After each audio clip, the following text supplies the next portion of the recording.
کہ میں جہاں سے نظر اٹھاؤں تو سامنے اللہ کا گھر کعبہ ہو اور بیچ میں کوئی آنے نہ پائے۔ چونکہ آپ سیڑھیوں کو اوپر کھڑے ہوں گے، باقی جو مطاف میں لوگ طواف کر رہے ہوں گے وہ نیچے ہوں گے، تو آپ کے اور کعبے کے اور آپ کے بیچ میں کوئی آڑے نہیں آ پائے گا، کوئی پردہ نہیں بن سکے گا۔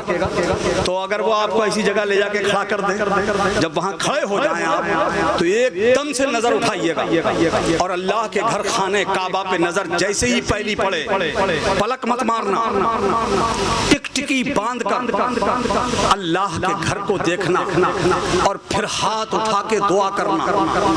ویسے تو آپ کے من میں جو آئے وہ مانگیے گا، جب آپ کا دل کرے وہ آپ مانگ لیجئے گا اللہ سے، وہ بھی جائز، مگر اعلیٰ حضرت نے ایک بڑی جامع دعا لکھی ہے، اگر وہ مانگ لیں گے تو بہت اچھا رہے گا۔ میں آپ کے مشورہ دے سکتا ہوں، بتا سکتا ہوں، اعلیٰ حضرت نے لکھا ہے کہ اس وقت آپ کو کیا مانگنا چاہیے۔ کعبے پہ نظر لگی ہو، پلک نہ مارنا، کعبے پہ نظر ڈالے اللہ سے دعا کرنا، اے زمین و آسمان کے مالک، اے خانہ کعبہ کے رب، اے اللہ میں تیرا بندہ، عاجز بندہ، کمزور بندہ، گنہگار بندہ، اے اللہ تیرے گھر کے سامنے کھڑا ہوں میں، تیرے محبوب نے وعدہ کیا تھا، تیرے محبوب نے کہا تھا اللہ کا وہ مومن بندہ جس کی پہلی نظر کعبے پہ پڑے وہ جو مانگے اللہ اسے عطا کر دے گا۔ اے میں پروردگار، میں اسی امید پہ تجھ سے دعائیں کر رہا ہوں۔ پروردگار جب تک میں یہاں کعبے میں رہوں، مکہ شریف میں رہوں، مکہ چھوڑ کے میں مدینہ چلا جاؤں، مدینے سے جب میری واپسی کا نمبر آ جائے میں اپنے گھر چلا جاؤں، اپنے گاؤں چلا جاؤں، اے اللہ جب تک میں زندہ رہوں، جب تک میں حیات رہوں، پروردگار میں تجھ سے جب بھی کوئی جائز دعا کروں تو میری ہر دعا کو قبول فرما لے۔ یہ ایک جامع دعا لکھی اللہ کہ جب تک میں حیات رہوں، زندہ رہوں، یا اللہ میں جب تجھ سے دعا کروں تو میری دعا کو قبول فرما لینا۔ تو وہ پہلی دعا بھی ہو گئی، کعبے میں جتنی دعائیں کریں گے وہ بھی ہو گئی اس میں شامل، مدینے میں کریں گے وہ بھی شامل ہو گئی، اس کے بعد زندگی میں آپ جب دعا کرو گے سب دعائیں اس میں شامل ہو گئی۔ اللہ اکبر، سامنے اللہ کا گھر، اس وقت بندے کو کچھ یاد نہیں آتا ہے، اللہ کا گھر سامنے ہوتا ہے۔ میں خود اس چیز کا چشمدید گواہ ہوں۔ 2002 میں مجھے بھی موقع ملا تھا، اللہ کا گھر خانہ کعبہ صاحب، جو لوگ بھی جاتے ہیں وہ سمجھتے ہیں ان چیزوں کو۔ اللہ کا گھر جب سامنے ہوتا ہے نا وہ دنیا و ما فیہا سے بے نیاز ہو جاتا ہے، اسے کچھ یاد نہیں آتا، بچے یاد نہیں آتے، خاندان یاد نہیں آتا، رشتہ دار یاد نہیں آتے، بندہ ہوتا ہے، اللہ کا گھر ہوتا ہے۔ اس وقت انسان کو اپنی ماضی کی پوری زندگی، اب تک جتنی زندگی گزاری ہے اس پوری زندگی پہ اس کی نظر ہوتی ہے، چونکہ وہ اللہ کے گھر میں موجود ہوتا ہے، اسے رونے کے سوا کوئی بات یاد آتی ہی نہیں ہے، وہ اللہ کے گھر کو دیکھ کر روتا رہتا ہے۔ اور یہ کعبہ ہے اللہ کا گھر، خدا کی قسم، میں اللہ کی قسم کھا کے بتاتا ہوں، دنیا میں جتنی حسین عمارتیں ہیں، جتنی خوبصورت عمارتیں ہیں، پوری دنیا کا جائزہ لے لو، مگر خانہ کعبہ آج نہیں بنی ہے اس کی عمارت جو آج کعبہ بنا ہوا ہے۔ حجاج ابن یوسف کے زمانے میں خانہ کعبہ کی تعمیر کی گئی تھی، وہ کالے پتھروں سے بنا ہوا اللہ کا گھر خانہ کعبہ، جس میں کوئی ڈیکوریشن نہیں، جس میں کوئی رنگ و روغن نہیں، جس میں کوئی سجاوٹ نہیں، جس میں کوئی لائٹنگ نہیں، جس میں کوئی بلب نہیں ہے، اللہ کا گھر خانہ کعبہ ہے۔ مگر خدا کی قسم دنیا کی حسین سے حسین عمارت آپ 10-20 بار دیکھیے گا دل بھر جائے گا، مگر یہ اللہ کا گھر کعبہ ہے، جتنی بار دیکھو گے اتنی ہی دیکھنے کی تمنا بڑھتی چلی جائے گی، اتنی خواہش اور تمنا کروٹیں لیتی چلی جائے گی۔ اللہ اکبر، وہ کعبہ ہے اللہ کا گھر، اور یہ وہ گھر ہے خانہ کعبہ۔ سب سے پہلے اس کعبے کو حضرت آدم علیہ السلام نے بنایا تھا، کچھ معلومات کی باتیں میں آپ کے سامنے رکھ دوں تاکہ ہر ایک کے ذہن میں بیٹھ جائے. یوں تو ہوائی گفتگو بہت ہوتی ہے، کچھ تحقیقی باتیں ہمارے عوام کو معلوم ہونا چاہیے. کعبہ اللہ کا گھر سب سے پہلے حضرت آدم نے بنایا تھا، اور کعبہ جہاں ہے نا وہ پوری روئے زمین کے بیچوں بیچ میں، بالکل سینٹر میں، بالکل سینٹر میں، بیچوں بیچ مرکز میں کعبہ. حضرت آدم نے جب کعبہ کی بنیاد رکھی ہوگی اس وقت اس زمین کو ناپنے کون آیا تھا؟ آج تو زمین ناپنے کے ذرائع ہیں، اسباب ہیں، ٹیکنالوجی بہت آگے بڑھ گئی، سائنس بہت آگے، ویگیان بہت آگے نکل گیا. آج تو بڑی آسانی کے ساتھ پوری زمین کا چکر بھی لگایا جا سکتا ہے اور زمین کی پیمائش بھی ہو سکتی ہے. مگر جب حضرت آدم نے بنایا تھا، بنیاد ڈالی تھی کعبے کی، تب کون آیا تھا ناپنے کے لیے؟ تب کس نے پیمائش کی تھی؟ اور یہ میں جو بات کہہ رہا ہوں یہ ہوا میں بات نہیں کہہ رہا ہوں، میں اس پہ ریسرچ ہو چکا ہے، تحقیق ہو چکی ہے، دنیا نے اس پر تحقیق کر کے جائزہ لے لیا ہے کہ کعبہ بیچوں بیچ زمین میں ہے یا نہیں ہے. اس کا ریسرچ ہو چکا ہے، تحقیق ہو چکی ہے، اس پہ منتھن ہو چکا ہے، اس پر غور و فکر ہو چکا ہے. اس وقت کس نے ناپا تھا؟ اس نے ناپا تھا جس نے زمین کو پیدا کیا ہے.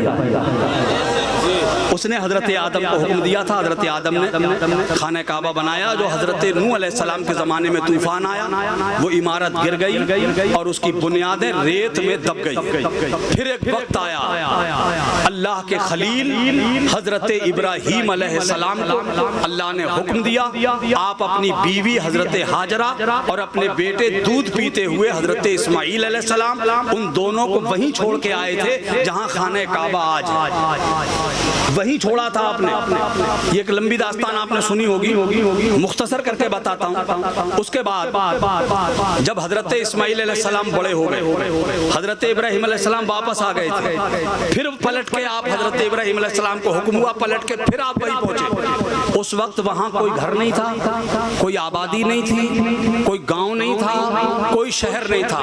تنہا حضرت ہاجرہ تھی یا ان کے بیٹے حضرت اسماعیل علیہ السلام تھے، باقی کوئی نہیں تھا. بے آب و گیا میدان، دور دور تک جتن نظر ڈالو ریت کے سوا کچھ نظر نہیں آتا تھا. کوئی ہریالی نہیں تھی، کوئی ہرا پیڑ نہیں تھا، یہاں تک کہ اس بے آب و گیا ریتیلے میدان سے چرند اور پرند بھی اڑ کے نہیں گزرتے تھے. اس وقت حضرت ابراہیم علیہ السلام اللہ کے حکم سے حضرت اسماعیل علیہ السلام کی ایڑیوں کی برکت سے اللہ نے وہاں ایک چشمہ جاری کیا جسے زمزم کہتے ہیں. وہ زمزم کا کنواں آج بھی ہے، مگر وہ مطاف میں شامل کر لیا گیا. ہم جس زمانے میں ہم گئے تھے تو اس وقت سیڑھیاں لگی ہوئی تھی، اندر جاتے تھے اور وہیں پر خانہ جو جہاں پر کنواں ہے زمزم شریف کا، اس کنویں کے اوپر جتنا اس کے من تھی کنویں کی، اس من کی برابر موٹر لگا ہوا تھا.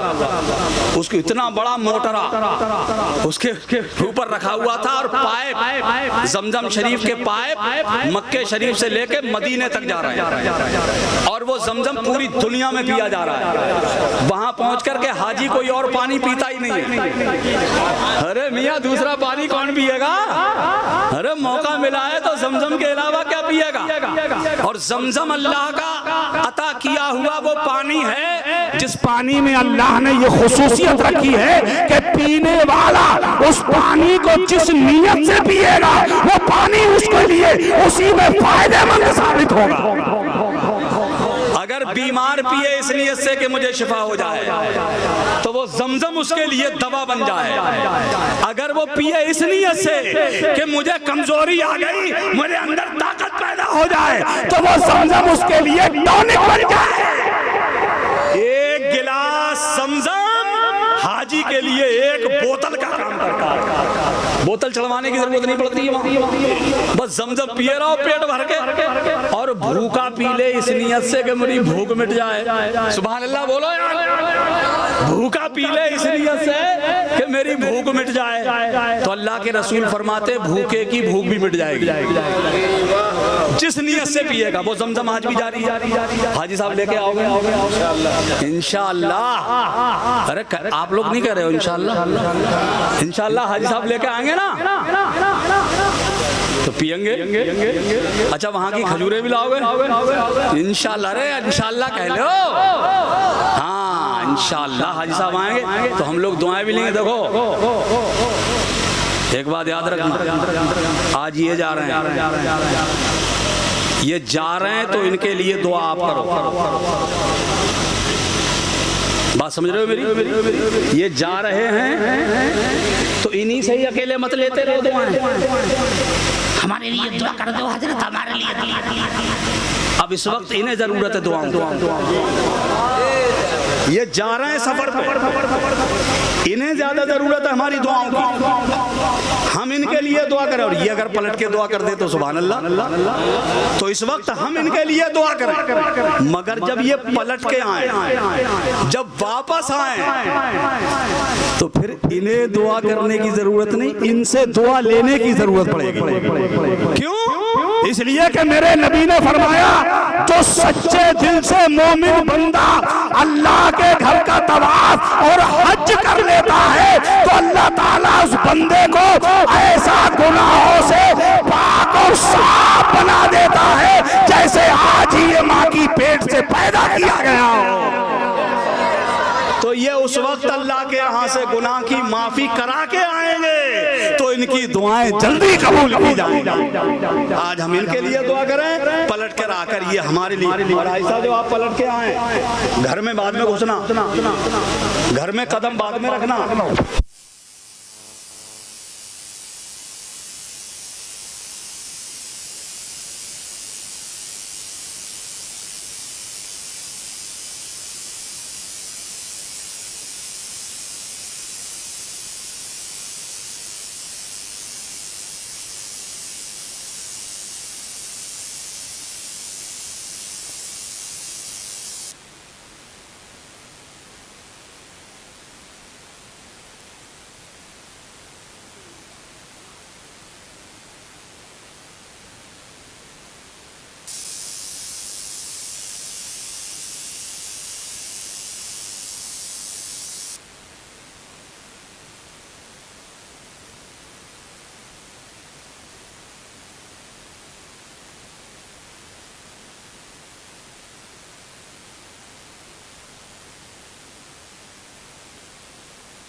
اگر جس کی روح نے ایک بار لبیک کہا تو ایک بار، دو بار لبیک کہا تو دو بار، تین بار لبیک کہا تو تین بار، یعنی زندگی میں جتنا اپنی حیا اس وقت جو آواز دی گئی اس وقت لبیک جتنی بار کہا اللہ تعالیٰ ان کو اتنی ہی بار خانہ کعبہ کی زیارت اور اس کی حج کی سعادت نصیب فرمائے گا۔ اس پہ بات کرنے کے لیے بہت وقت چاہیے، زیادہ بھی ہمارے مہمان، اور میں سمجھ سکتا ہوں اس وقت کی بالکل کیفیت، توڑ کا وقت ہے، مہمان اور بھی موجود ہیں، اب میں اس کو بہت زیادہ لمبا کروں گا تو بہت وقت ہو جائے گا۔ میں حاجی صاحب سے بس گزارش کروں گا کہ وہاں پہنچ کر حضور کے دربار میں اگر ہمارا چہرہ یاد آ جائے تو میرے آقا کو میرا سلام کہہ دینا، اور اس امت کی طرف سے بھی سلام کہہ دینا، حضور کے غلاموں کی طرف سے حضور کو سلام پیش کر دینا۔ بہت کچھ کہنے کو باقی تھا، اللہ تعالیٰ ان کے حج جانے کی برکت سے مولا تعالیٰ ہم سب کو آنے والے وقتوں میں یہ سعادت نصیب فرمائے۔ اور ایک مسئلہ سن لیجئے، مسئلہ یہ ہے کہ جو لوگ عمرہ کر رہے ہیں، حج ان پہ فرض ہے مگر وہ عمرے سے کام چلا رہے ہیں۔ حج کس پہ فرض ہے؟ صاحب استطاعت، یعنی ایسا شخص جو وہاں جانے کی طاقت رکھتا ہو۔ اب طاقت کئی اعتبار سے، آنے جانے کی طاقت، ارکان حج کی ادائیگی کی طاقت، پیسے کی طاقت، ساری طاقت، لفظ طاقت بول دیا میں نے، اس کا اندر اسی سے آپ فیصلہ کر لیجئے گا۔ جو وہاں جان کر آنے کی طاقت رکھتا ہو وہ صاحب استطاعت کہلاتا ہے، اور صاحب استطاعت پر زندگی میں ایک بار حج کرنا فرض ہے۔ ایک بار حج کرنا فرض ہے۔ جو لوگ سمجھ رہے ہیں کہ ہم عمرہ کرے آئے کام چل گیا، عمرہ اور ہے اور حج اور ہے۔ عمرہ کرنا سنت ہے اور حج کرنا فرض۔